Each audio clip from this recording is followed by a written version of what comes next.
반갑습니다. 오늘은 삼국의 건국과 전성기에 대해서 알아보도록 하겠습니다. 그런데 기쁜 소식이 있습니다. 바로 역사는 힘이다가 구독자 30명을 돌파했습니다. 모두들 박수를 쳐주시면 감사하겠습니다. 자, 삼국의 건국과 전성. 삼국 흔히 하면은 사람들이 주로 뭘 떠올리냐면 고구려, 백제,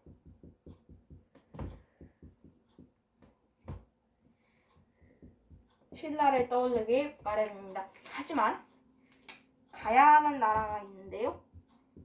이 가야는 나중에 배우도록 하겠습니다. 자, 오늘은 이 삼국, 고구려, 백제, 신라의 건국에 대해서만 알아보도록 하겠습니다. 자, 고구려는 주몽이 세웠어요. 근데 이거는 많이 아실 텐데요. 어떻게 주몽이 고구려를 세웠는지는 잘 모르시는 분들이 많을 것입니다. 그래서 오늘 설명해 드리도록 하겠습니다. 자, 어느 날 하늘의 신 해모수와 하늘의 신의 아들 해모수와 강의 신의 딸 유화랑 결혼을 하는데 갑자기 해모수가 떠나버립니다. 그래서 유화의 아버지가 막 모르는 사람이랑 결혼했는데 갑자기 막 결혼한 사람이 왜 달아나냐 하면서 엄청나게 화를 내시면서 유화를 내쫓았다고 합니다.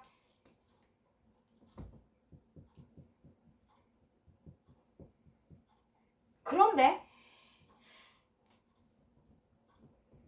금화왕이 유화를 안타깝게 여겨 보살핍니다. 금화왕. 그런데 이때 유화가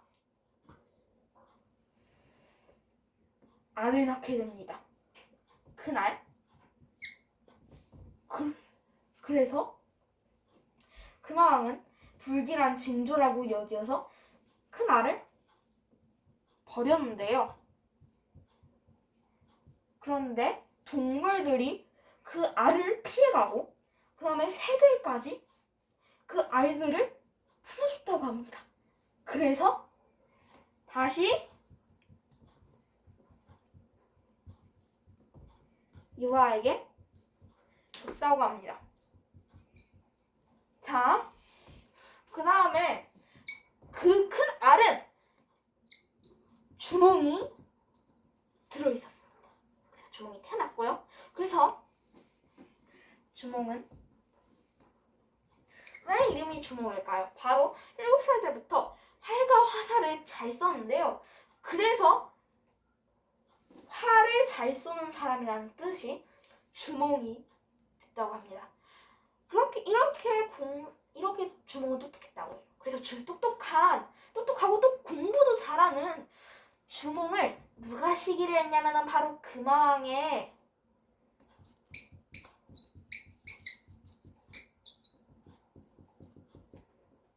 시기를 했다고 합니다. 그래서 자꾸 시기를 해서 주몽은 도망치게 되는데요.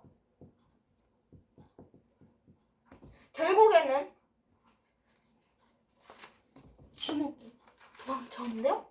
그런 다음에 또 강을 만나게 돼요. 근데 그 강이 너무 넓어서 건널 수가 없었던 거예요. 지금 뒤에서 금화왕의 자식이 쫓아오고 있는데, 그래서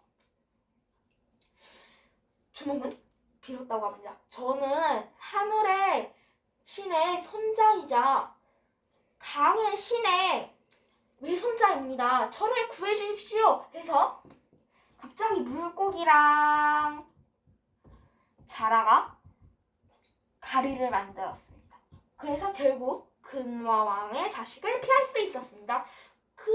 그런 다음 이제 아므로가 졸본에서 공별을 세웠습니다. 자, 이제 지울게요.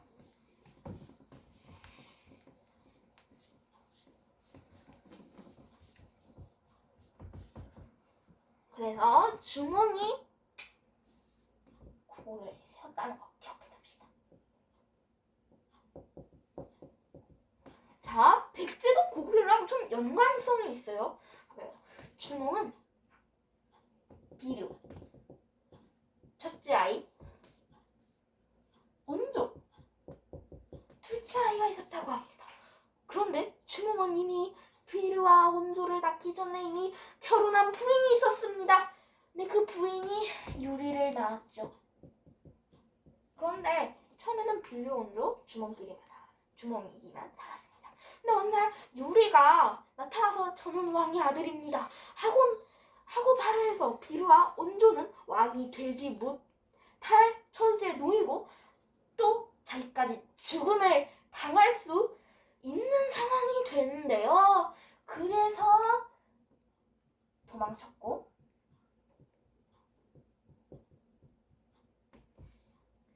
비류는 미추홀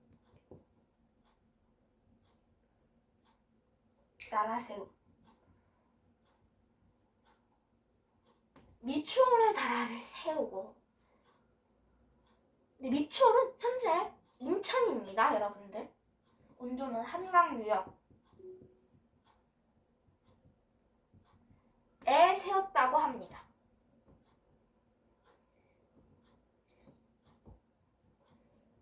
처음에 나라 이름은 십제였대요. 근데 나중에는 비류가 세운 나라가 없어집니다. 왜냐면은 그 땅엔 너무 소금기가 있어서 농사짓기 너무 힘들었던 거예요. 그래서 이 나라는 없어집니다. 비류까지 죽고. 그래서 여기 비류가 세운 나라에 살던 사람들은 원조의 나라로 갔습니다. 이때 원조는 나라 이름을 십제 대신 백제로 바꿔서 현재 백제가 되었다고 합니다.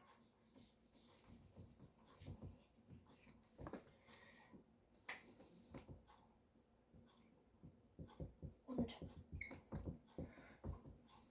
한편 신라는 좀 다른데요. 자, 남동쪽에 6개 마을이 있었습니다. 근데 6개의 마을마다 한 명의 촌장이 다스리고 있었습니다. 그래서 6명의 촌장이 있었겠죠. 그런데 어느 날 우물에서 흰색 말이 알을 끌어안고 울고 있었습니다. 그래서 막 우물 옆에서 흰 말이 알을 품고 있었다는 것 자체가 살짝 이상하지 않나요? 그래서 신기한 기운이 느껴졌습니다. 그래서 6명의 촌장들.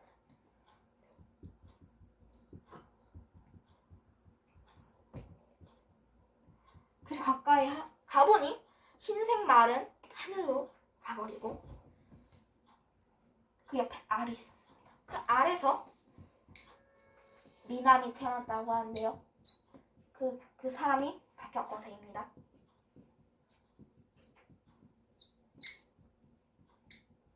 그리고 이 박혁거세가 신라를 세우게 되죠. 이렇게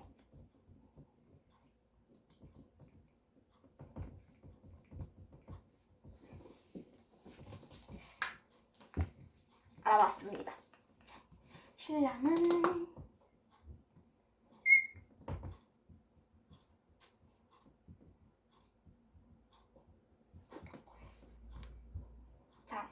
이렇게 나라를 건국했습니다.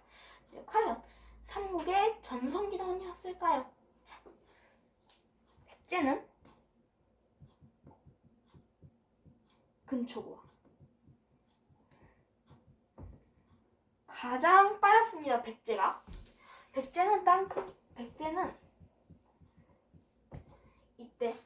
백제를 파란색으로 표시할게요.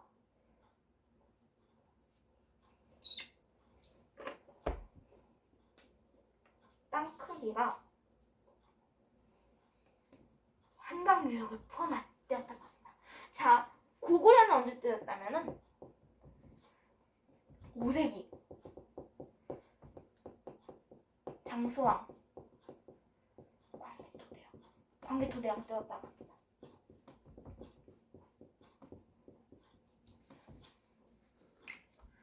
이때는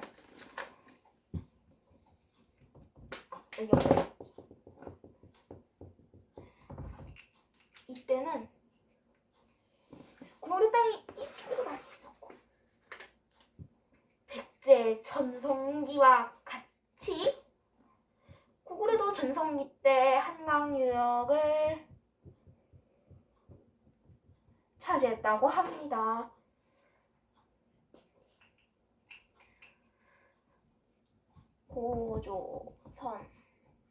고조선이래. 지금 실수했네요. 고구려입니다. 고구려의 전성기는 5세기 장수왕과 광개토대왕. 자, 그럼 신라는 전성기가 없었나요? 아니요, 있었어요. 바로 이때가 6세기였는데요. 진흥왕 때였다고 합니다. 진흥왕 때